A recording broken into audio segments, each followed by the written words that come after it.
Welcome to the GentleBirth Podcast. I'm your host, Tracy Donegan. I'm a midwife, mom, and founder of GentleBirth. Join me each week to hear inspiring, uplifting birth stories, learn helpful tips, and get advice from parents and professionals supporting you on your journey to parenthood. Your positive birth begins here. In this week's episode, we'll hear from Maria Ruiz Flynn and her 4 very different labour and birth experiences. Welcome to the GentleBirth Podcast, Maria. Tell us a little bit about yourself. Hi Tracy. So I'm a holistic therapist and I am living in Kilkenny in Ireland with my 4 gorgeous babies. Well, they're not babies. One is 9, 5, 3 and 17 months, and my partner Rob as well. So we'll jump straight into it there. So tell us really, what was your biggest fear about giving birth, especially for your first baby? Well, with my first baby, my biggest fear was actually whether I was going to tear.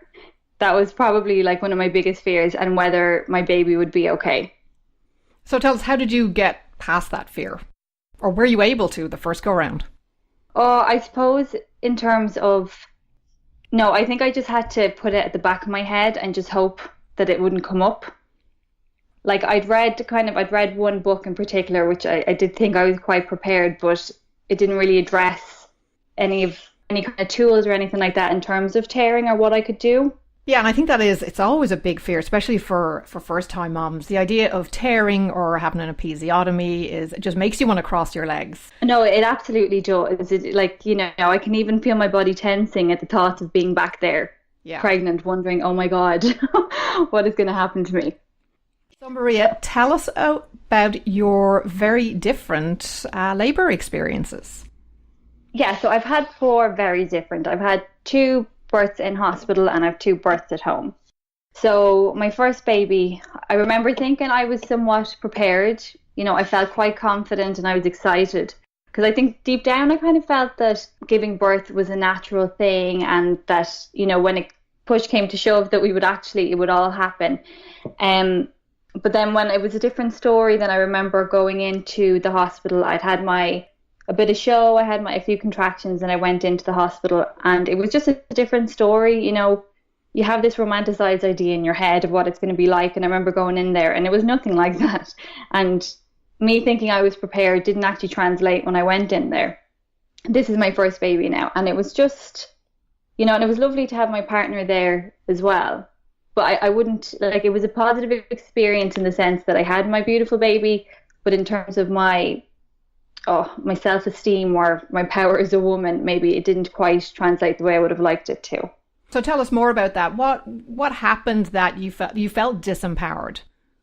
Yeah, I suppose when I went in there, I had this idea that I was going to, just go in and give birth and it was going to be super easy. I know it sounds really naive and ridiculous, but it's actually not. But I went in there anyway, and what happened was that I wasn't progressing quickly enough. And then I had to be induced with the drip, and then I was on the bed, and that was kind of it, and it was painful. And I kind of went in there saying I wasn't going to get the epidural because I was a woman and I didn't need it and I should be able to do it by myself. So I held off getting the epidural for a long time, and it was horrible. I wish I had just got it, soon after. Yeah, and then I got the epidural, and then things kind of progressed a bit quickly then, and then I felt a lot better, obviously. How did you feel were the staff supportive, and why do you feel like you had to be on the bed? Was that to do with the monitoring once you were on the drip? So I got the drip, and then I had to be, more or less when I was in there, I was monitored, and then I remember them saying they were going to check my cervix, but actually my waters were broken without my consent, and then kind of things just went from there. So I was sort of put on a clock, and then I had to be up on the bed with the monitor, and then they were induced, then they put the drip in me. I couldn't actually move then from the bed. Well, maybe I could have. Maybe I didn't actually really know whether I could move or not. I wasn't told I could. So Maria, tell us about your second labour. Yeah, so my second labour was very different. It was a lovely experience. So I remember being at my mom's house actually, and I'd been having a few surges throughout the day, but I kind of didn't pass them off as anything, because I think after having been induced the last time, I was expecting something quite intense. I remember going to my mom's for dinner and we were having a curry and I was having my surges, but they were all so manageable. It was all very fine. And then until my mom kicked me out of the house, she was like to Rob, she was like, get her out of here and get her to the hospital right now. You know, my mom tends to be a bit of a panicker as well. So I was kind of like, right, okay, just do this and ease my mom's mind. And then when I went in, so I remember even being in the car on the way to the hospital and I was texting my friends and I was like, oh yeah, you know, just going in, I'm probably going to be sent home. But sure, I'd been in the hospital a bit over an hour and then she was born, you know, and it was a very, very different experience. Yeah, it was, you know, we were very lucky. We got the ward and the midwife and there was nobody in there. She was just for us. And at that, she gave us so much space as well. She wasn't in our faces. Yeah, to be honest, like my memories of my second labour is just myself and Rob in the room, more or less slow dancing. We were shaking the baby down. You know, then I knew that she was coming, so I was like, oh, baby's coming, and I got up onto the bed. I pulled my jammy bottoms off, up onto the bed, and then I remembered like the water is kind of squirting all over the midwife, and then out came Willow, and it was just lovely. It was very nice. Yeah, it makes such a difference, I think, when you have that continuity of care with, you know, being in a quiet ward and having that midwife just for yourselves to support you. Was Rob surprised with the speed that baby Willow arrived? Yeah, he was. I think, well, I suppose in my head, I remember him thinking in the car, he told me afterwards when we were driving, he was like, don't even look at her, just get to the hospital, because I was having surgeries, but I didn't realise how intense they were, whereas he maybe seen them differently than I did.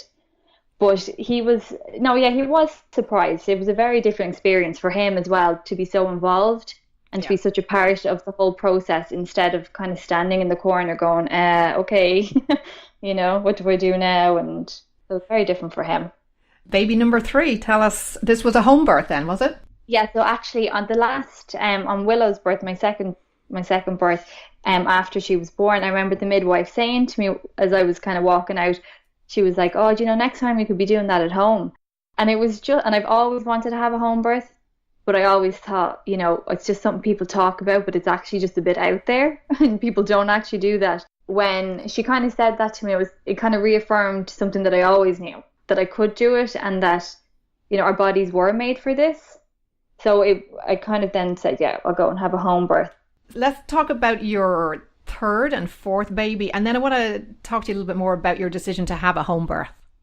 Okay, so yeah, for my third baby now, after the midwife had kind of given me the confidence in a way, like I always knew I could and I always wanted to, but just hearing it from a birth professional that this is something that could be done, I suppose it just kind of sparked something in me. And after having such a positive experience with my second birth, I decided to go and do GentleBirth course. It was just incredible. It kind of just fit in all the missing pieces, you know, because you can do a lot of physical training, let's say, with exercising and breathing, but it really gives you the confidence. And I felt really prepared for my home birth. So I felt really prepared, and I was just, I knew exactly what to look for in terms of a midwife, and, you know, I just knew I had options. So for my third birth, Jason, he was a week early, whereas all my other babies had been, let's say, over their due date, say early, but, you know, I kind of thought they would all be similar in a way at the time that they came and the way that they came. But I woke up at around 1:00 in the morning and I had a bit of waters, but I wasn't sure whether I'd pee myself or not. So it's like, okay, I'll go back to bed, it's fine. And then a little while later, the surges were coming on quite strong. And at the time now, I couldn't have my home birth where I lived. I had to drive to my mom's house, which was an hour away. And I actually had to drive by the hospital just because whatever way it worked with the midwife in the catchment area, I had to drive for an hour away to be able to have a home birth. Yeah, then I got there and it was it an hour later, 2 hours later, and he was born. And he was actually born in the water. And it was amazing. The pool is the most incredible thing ever during labour. Lovely. And how long was that labour then? That from 1, I remember waking up at 1 and then he was born at 3:20 or 2:25. 2:25. Tell us how, how different is a water birth compared to land birth? It's funny. I always envisioned myself giving birth on the land with all my babies. Like I wanted the pool just to labour in, but I actually didn't have any intention of giving birth in the water. While I had the pool set up and I was labouring for the hour in the house, so I was kind of going through that transition stage where you're kind of feeling a bit wobbly and you're thinking that you can't actually do this. And I was having a bit of a freak out moment anyway, and the midwife came over to me and she was like, "Oh, do you want to just sit in the pool for a minute?" And I got into the pool, and 30 seconds to a minute later, it's time for Jason to come out.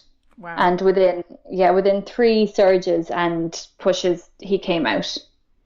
And it was got, like, not to sound nuts, but it was easy, it wasn't painful. It was just, he just kind of came out. And there he was, in my arms. It was lovely.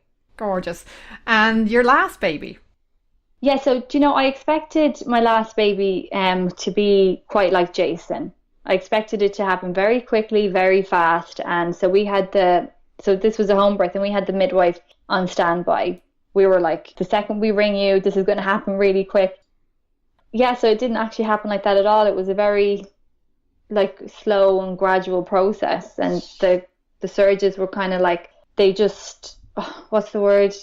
The surges, I can't even think of the word, sorry. They progressed, sorry. Oh my God. Yeah, so the surges, they came and they progressed really nicely, and it was very manageable, and it wasn't at all as intense as my last birth. It was probably, I'd say it could have been maybe 10 hours of the surges, but I slept in between, and then at 11 o'clock at night I was like, okay, things are starting to ramp up, and then my mum was there and Rob had set up the pool, and I remember just kind of hanging off the fire, what do you call that thing, the mantelpiece, and I was like my mum was saying, "Oh, it's like you're doing an aerobic video or something." I was just hanging off it, kind of dancing to my dance music, and it was lovely. It was a very enjoyable process. Then I was on all fours, and that's how she was born. It happened quite quickly in the end. And did you use the pool this time around? I didn't actually. I never got into the pool. It all happened very, very quickly. I got on my knees or on all fours, and then it was like, no, this baby's coming. And then literally the midwife was in the door 2 seconds after, or she was in there just about to catch the baby. Yeah. And then hand her to me. Sounds amazing. And when you think back on your labours, was there ever a moment when you were thinking to yourself, I cannot do this? As a lot of women, when they're getting kind of, especially into advanced labour, that you hit that wall and it's like, this is it, I'm done, I can't do this anymore. Did you have any of those moments? And if you did, how did you manage to kind of push on and get yourself past it? Well, definitely on my first, I remember being on the bed and just think, this was before I decided to get the epidural, and I was just looking out the window and I was like, I just want this to end. I was like, I'm going to jump out that window now and it'll be over, which sounds terrible. And I think at that point I had to ask for the epidural. That kind of calmed down then. And then there was that moment in my second when I think before the midwife suggested that I use the pool, I was kind of hanging on to the sink looking in the mirror. I was like, what the f*** have I done? Why am I at home? Why, what am I doing? This is getting very hard now. I don't actually think that I'm able to do this now. Yeah, and I suppose, to be honest, what got me through that was just the suggestion from the midwife, because I was just having a panicky moment. I had done all the work. I had kind of gone through it all, and then it was just this moment. Yeah. And so that's kind of, I suppose, the midwife's suggestion. And then as well, knowing as well that I was able to do it. Because on my fourth birth, the home birth, I never had any of these wobbly moments. I had already had my baby at home, and I knew I could do it, and I knew my body could do it, and I know I'd had all these babies. Yeah, I suppose when you're doing something new, you just have to, maybe you just need that reassurance or something, or you just need that stuff to back it up. Definitely. I think, that sometimes it's a simple word or a glance from that, trusted person that's with you that just gets you over that wall. And even somebody reminding you of your power, because I think in these moments you can forget. because you can't be logical in labor. You can only do and go with the flow, you know? Definitely. And just coming back to, your midwife suggesting, just try the pool for a minute. When you think back again through your experiences, throughout those experiences, was there one thing that you always remember that sticks in your mind about your labor, that something was said to you, might have been your partner said it to you or your midwife, that stayed with you from those experiences? Yeah, well, definitely on my second, with, having such a positive experience after having a different experience on my first, with the midwife saying that, oh, you should have a home birth. I think it just really reinforced what my body could do.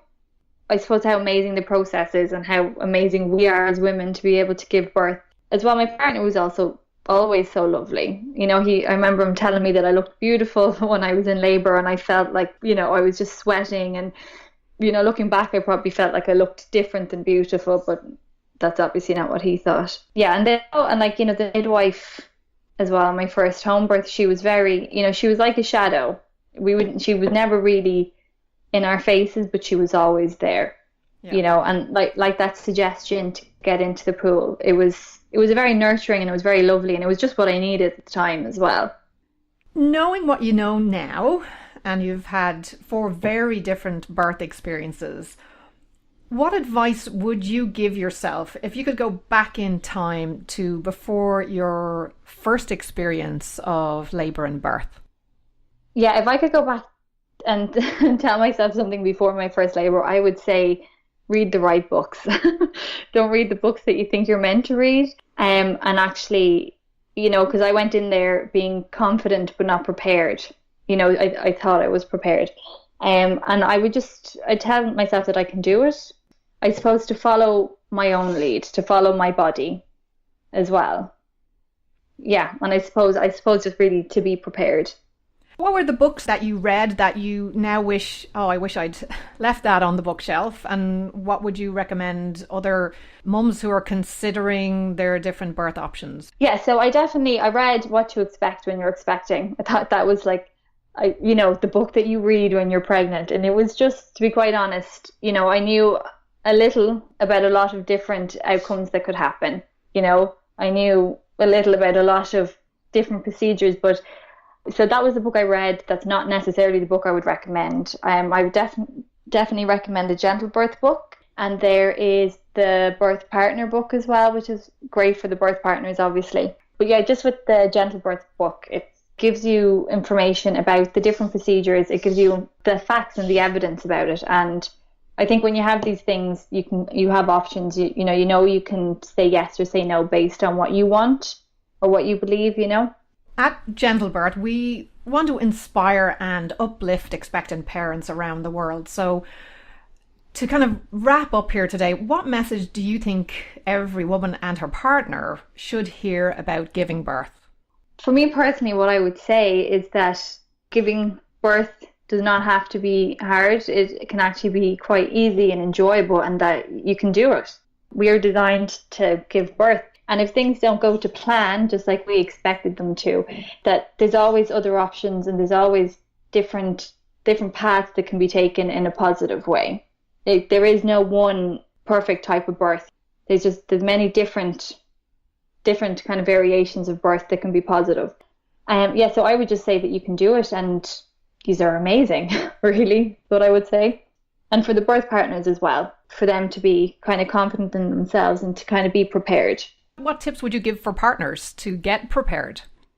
Yeah, so definitely the GentleBirth workshop is amazing for partners, because a lot of the times they are sidelined. They don't have a great deal of things to do. They have no instruction. It's just kind of be there for her. And it can be difficult for partners kind of looking on to their loved ones giving birth, and they have no idea what to do. So I suppose with the GentleBirth workshops, they're given tools, they're given their roles, they know what to do, they know how to help their partner, and their partner is able to communicate how they want to be helped as well, because it's not something that you think about when you're pregnant. How is this person going to help me? The GentleBirth workshops are brilliant.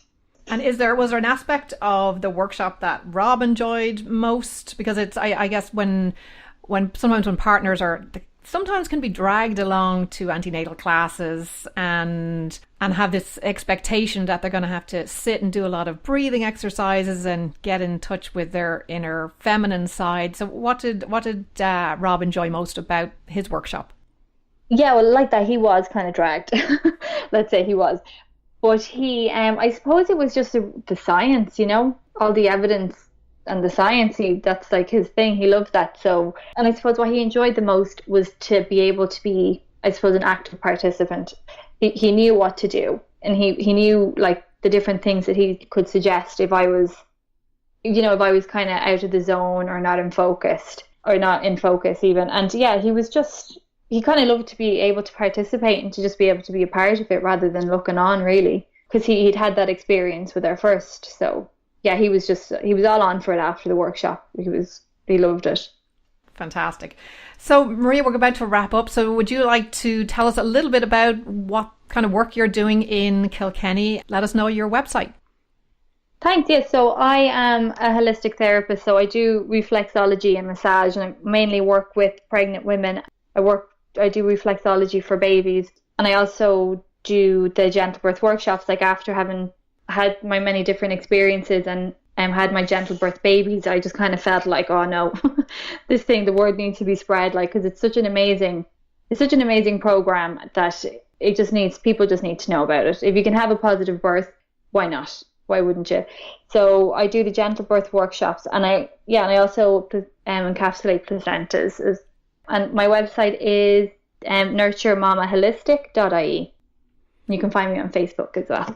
Well, thank you again, Maria, for joining us today and sharing your varied birth experiences and your tips for other expectant parents preparing for their positive birth. Thank you, Tracy. Thanks a million.